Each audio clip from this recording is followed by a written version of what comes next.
Welcome friends, मैं संदीप निगम आज आपको बताऊंगा my SQL nth value window function के बारे में। यहाँ पर एक डेटा लिया हुआ है एग्जाम्पल के लिए, जिसमें स्टूडेंट का नाम, क्लास और उनके मार्क्स है। यहाँ पर देखने वाली जो मेन बात है वो है कि 12th में कुछ स्टूडेंट है, कुछ 11th में है और कुछ 10th में है।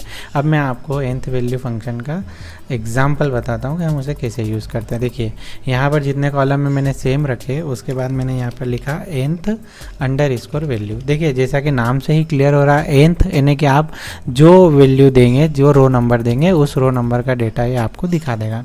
अब मैंने यहाँ पे कॉलम जो लिया है वो लिया है स्टूडेंट का nm और कॉमा लगा के मुझे कहाँ से कौन सी वैल्यू से लेना, 1 यानी कि पहली रो, 2 यानी दूसरी रो, 3 यानी तीसरी रो।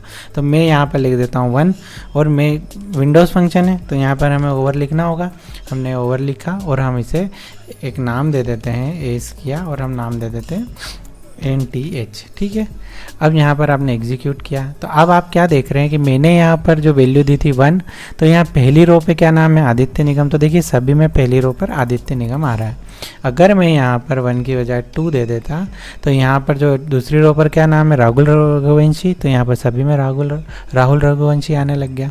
ऐसे ही आप जैसे नंबर देते जाएंगे यह उस रो का डेटा ला देगा, और यदि आप ऐसा ही रो दे देंगे जो यहाँ पर नहीं है तो ये नल वैल्यू रिटर्न कर देगा। जैसे आपने यहाँ पे दे दिया 0, तो 0 पे तो कुछ भी नहीं है, तो यहाँ पर क्या वैल्यू हो गई, नल वैल्यू रिटर्न हो गई। तो nth वैल्यू फंक्शन में हम जो भी कॉलम का नाम दे देते हैं वह कॉलम जिस रो पर होता है वह आने लग जाता है। अब यहाँ पर इसके साथ हमें कुछ एक्स्ट्रा भी चीज़ें होती है पार्टीशन बाय और ऑर्डर बाय। अब यहाँ पर देखने वाली बात यह है कि ऑर्डर बाय ये जो हो रहा है अभी स्टूडेंट के नाम से हो रहा है। मैं चाहता हूँ कि मुझे ID के हिसाब से हो, ठीक है। मुझे जो स्टूडेंट का नाम देखना है वो कौन सा देखना है, पहला वाला देखना है, या मैं कर सकता हूँ दूसरा वाला देखना है।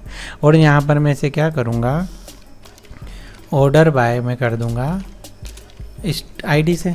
अब देखिए ID से ऑर्डर बाय करने के बाद आप जब देखेंगे तो देखिए ID से ऑर्डर बाय हो गया। हमने लिखा है दूसरा नाम देना है, तो पहला तो ये छूट जाएगा ऋषभ शर्मा, तो देखिए सभी में क्या आने लग गया, ऋषभ शर्मा आने लग गया।